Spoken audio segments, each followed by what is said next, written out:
All right, but you know what's interesting is that Goldman not only upgraded its oil price target, but its outlook for copper as well, which I say it's interesting, Scott, because at the same time it lowered its China growth target due to high inflation, meaning that the country will have to raise interest rates to fight inflation. And China is one of the biggest consumers of copper. So I was really perplexed by this bullish-bearish call on copper and China. So I talked to a copper trader at the NYMEX to get his take, and here's what he said.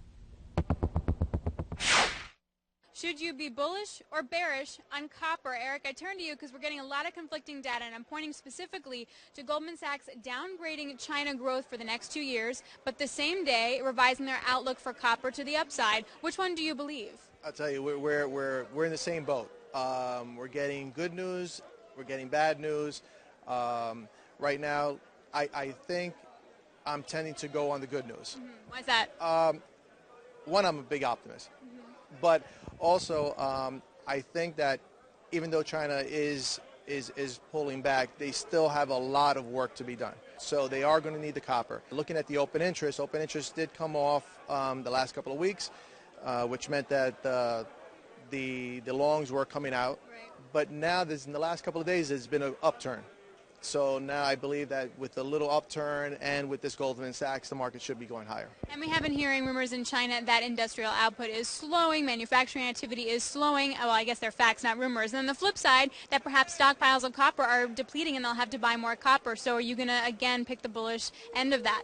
Yeah, I'm going to, because as what I've been reading, there's been a lower output worldwide of copper. So there's been a shortage of copper. So even though there is a shortage and they're pulling back, I think the shortage outweighs the pullback. So then what do you think is the range then for copper it'll trade for the next couple months? I think anywhere in the low 390s, you got to buy it. Any pullback that's a big draw pullback, you have to take.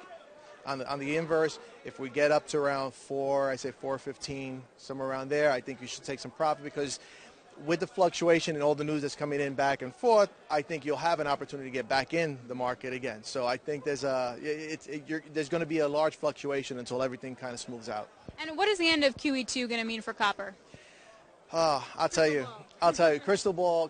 I think hopefully things go back to normal. I think which was the trend to go higher. I think all the commodities will go back higher. So that's what I'm shooting for. And you're not going to see any sort of industrial slowdown because of the end of QE2? I think that's already in the market. Okay. I think everybody has been thinking, oh, that's going to happen. I think that's part of why all the commodities went down. So I think that's already in. All right, fair enough. So copper, it's going to be dicey, it's going to be volatile, stay on top of it, but long term, the direction is up.